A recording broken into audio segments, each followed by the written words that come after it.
Pacific and the Indo-Pacific regions all point to a bright economic future for all. We have at the present geopolitical tension, but I am an optimist in the interests of humanity. I believe that the leaders of the great powers of the world,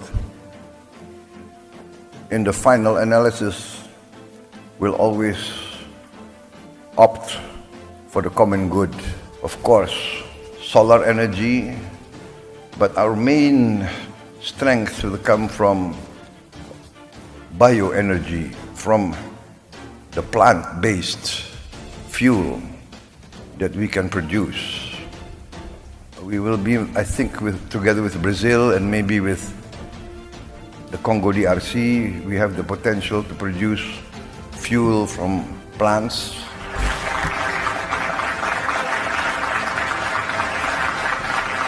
The difference of growth can be visible after some time.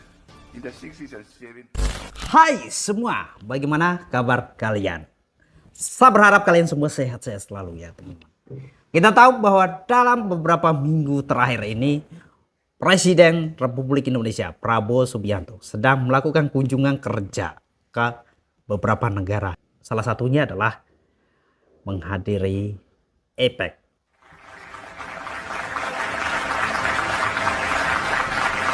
The difference of growth can be visible after some time. In the 60s and 70s, while our Asian partners at APEC will grow a little bit more technology and new trends. Their insights will provide valuable guidance as we shape the future of our economies and explore strategies that respond to the evolving demands of the current times. 5%. And inflation, since many months ago, is just in our target. Last 12-month inflation is 2%, which is in our target. The previous month was 1.8%, and we expect inflation to be fluctuating around 2%. Good morning. Señor presidente del Banco Central de Reserva, señor presidente de la Cumbre Empresarial APEC 2024, señor alto funcionario del Perú ante la APEC, distinguidas y distinguidos representantes del sector empresarial de la región Asia-Pacífico, señoras y señores. Como presidenta de la República... Sir Fernando Zavala, Chairman of the APEC CEO Summit 2024 and former Prime Minister of Peru, distinguished panelists, distinguished delegates from Indonesia, all the ministers attending. I would like also to acknowledge the presence of many notable CEOs from Latin America and the Caribbean, and distinguished participants from the ASEAN Business Advisory Council. Ladies and gentlemen, I'm very honored to be invited to address this distinguished body. As we all know, that peace and prosperity is driven by economic activity, by the role of the business community, the role of entrepreneurs, the role of industry. Without the dynamic participation of the economic sector, basically we cannot have growth and prosperity. Without growth, we cannot alleviate poverty. We cannot create relevant employment. Therefore, I am very happy and very honored to address you, the drivers of economic growth in the Pacific region. The Pacific region, I think, is one of the most dynamic areas of the world. Economic growth potential technological achievements, the demographics, the resources available in the Pacific and the Indo-Pacific regions, all point to a bright economic future for all. We have at the present geopolitical tension, but I am an optimist in the interests of humanity. I believe that the leaders of the great powers of the world, in the final analysis, will always opt for the common good. Rivalry is historical. There will always be rivalry. But our planet has become smaller. We are now in a planet full of technological breakthroughs. The tremendous breakthroughs in technology demands that leaders be more wise, be more patient, be more accommodating, because the power of technology can bring significant progress to human life, but the power of technology can also destroy human life very fast. Therefore, I always choose the path of collaboration, engagement, communication, negotiation. Yes, we have to uphold and live by common laws, by international rules, but we must also have common understanding of everybody's interests. I come from a country now, Indonesia, one of the largest countries in the world, fourth largest population. Our territory from west to east is nearly the length of Europe. Europe has 27 countries or more. We are one country. We have our significant challenges, but we are blessed with abundant resources, significant territory, land and water.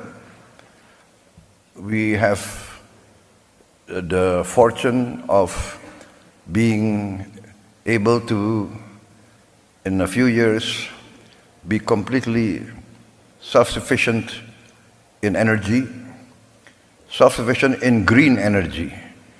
We will be perhaps one of the few countries that can achieve 100% renewable energy within a few years.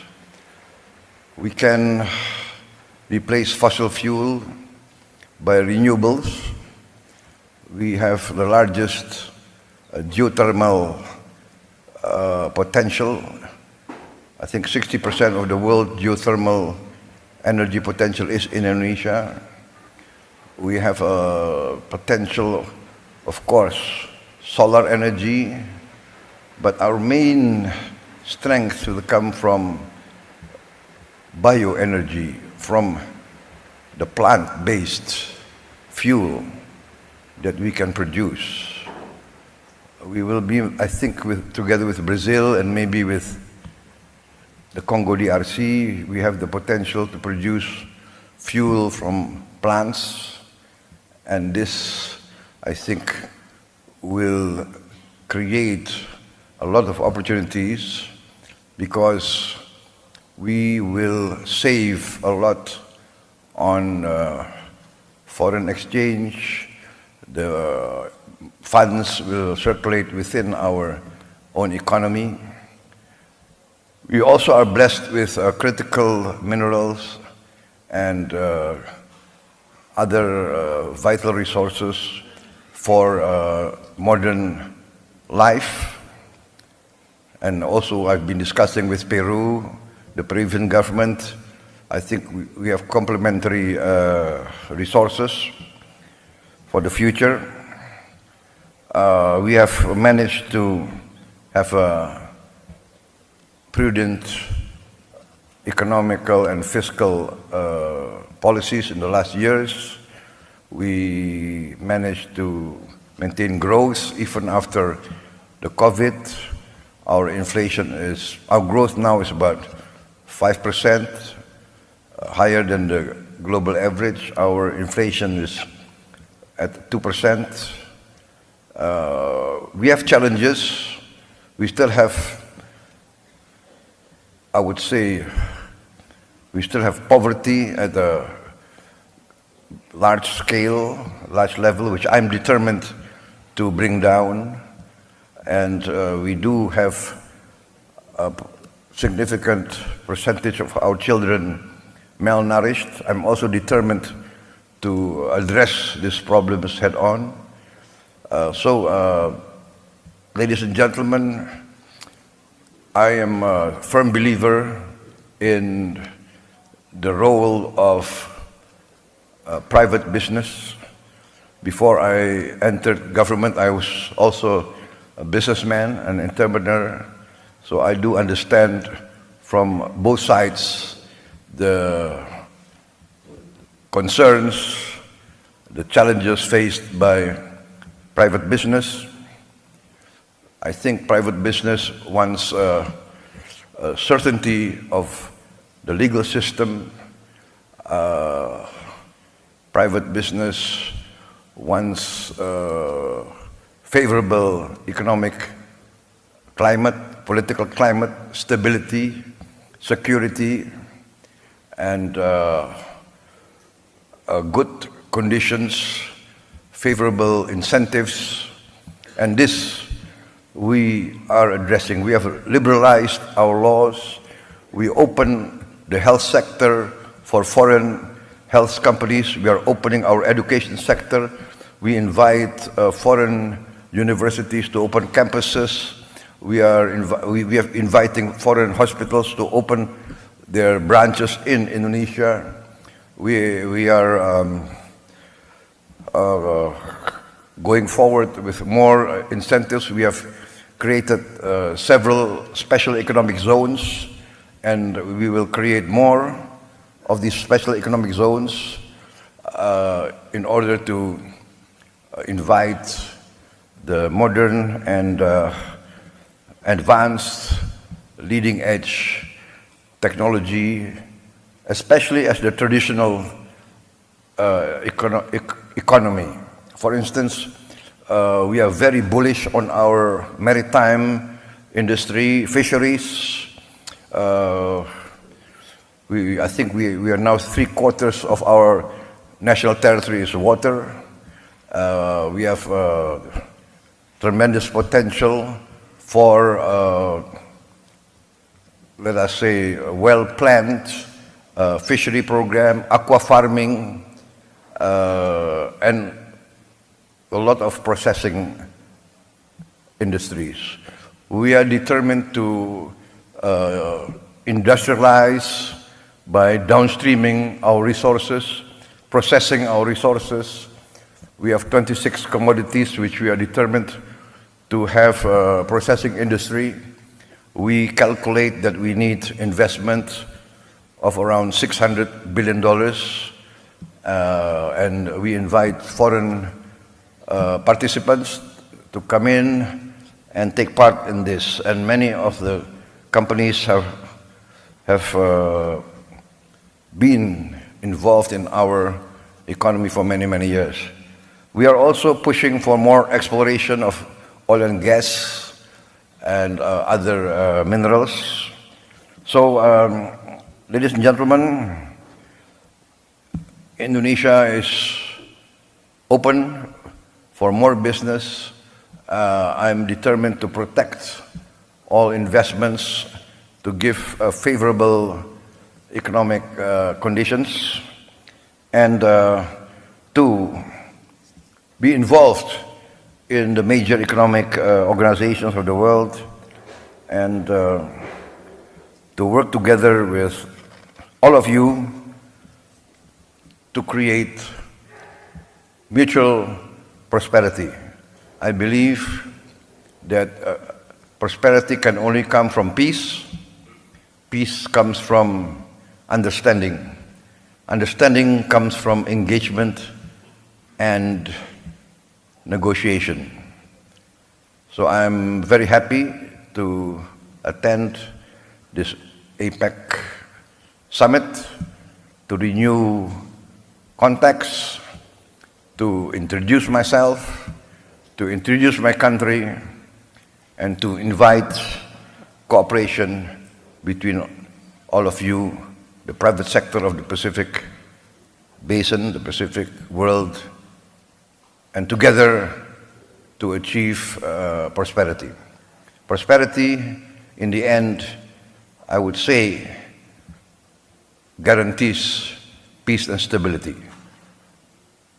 Ladies and gentlemen, I think that concludes my remarks. And once again, thank you for inviting me, and I wish this APEC summit, this APEC CEO summit also to be very successful. Thank you very much.